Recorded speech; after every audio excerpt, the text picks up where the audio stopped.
মনে আছে 10 এপ্রিলের কথা?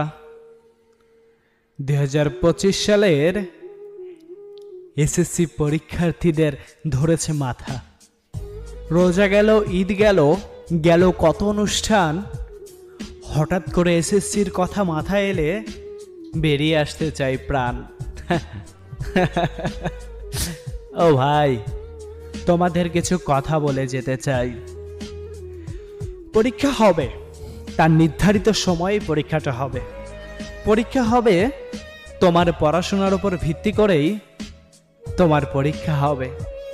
পরীক্ষা হবে, তুমি টেনশন করলেও হবে, মাথা ঠান্ডা রাখলেও হবে। ডিপেন্ড করবে তোমার উপর, তোমার পরীক্ষা তুমি কত সুন্দর করে লিখবে।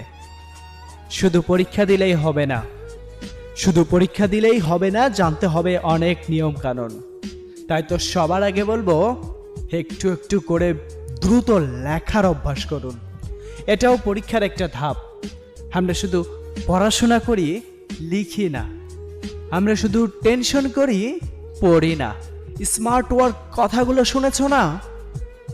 সেটাকে কাজে লাগাও, আরও এক ধাপ এগিয়ে যাও। ধরো ছোট্ট একটা কনসেপ্ট তোমাকে বলি, ইতিহাস, বিজ্ঞান এগুলাতে যদি তুমি প্লাস পাও তাহলেও প্লাস, অঙ্ক ইংরেজিতেও যদি তুমি প্লাস পাও সেটাতেও প্লাস। কিন্তু দুঃখের বিষয় কি জানো? আমরা শুধু অঙ্ক ইংরেজিটাকে নিয়ে এতটাই ভয় পাই, ওই সাবজেক্ট দুইটা নিয়েই পড়ে থাকি, আর বাকি সাবজেক্টগুলা রেজাল্ট ভালো আসে না। হয়তো কোনো রকম পড়ে পাশ করে যাই, অ্যাজ এ রেজাল্ট হিসাবে আমাদের সুন্দর একটা রেজাল্ট আসে না। কিন্তু একটু ডিফারেন্টভাবে ভাবো, যদি প্রত্যেকটা সাবজেক্ট শেষ করতে পারো তাহলে অঙ্ক ইংরেজিটা শুধু পাস করলেই তো হলো। কিন্তু আমরা কি করি, অন্যান্য সাবজেক্টগুলা খুব অবহেলা করি, কারণ এগুলা তো লিখতে পারি। এজন্য প্রত্যেকটা সাবজেক্টের সমান গুরুত্ব দিয়ে এগিয়ে যাও। আর ইংলিশ যে টপিকগুলা তুমি একদমই বুঝো না, সেগুলা শেষ মুহূর্তে ছেড়ে দাও। কারণ তুমি যদি সেটা এখন বোঝার চেষ্টা করো তাহলে হয়তো বুঝতে পারাগুলাও ভুলে যাবে। কিন্তু যেটা তুমি বোঝো ওইটাকে বারবার চর্চা করো। আমি আমার ফেসবুক পেজে ইকরামুল হাসান, এই ফেসবুক পেজটাতে তোমাদের জন্য কিছু টিপস অ্যান্ড ট্রিক্স শেয়ার করব।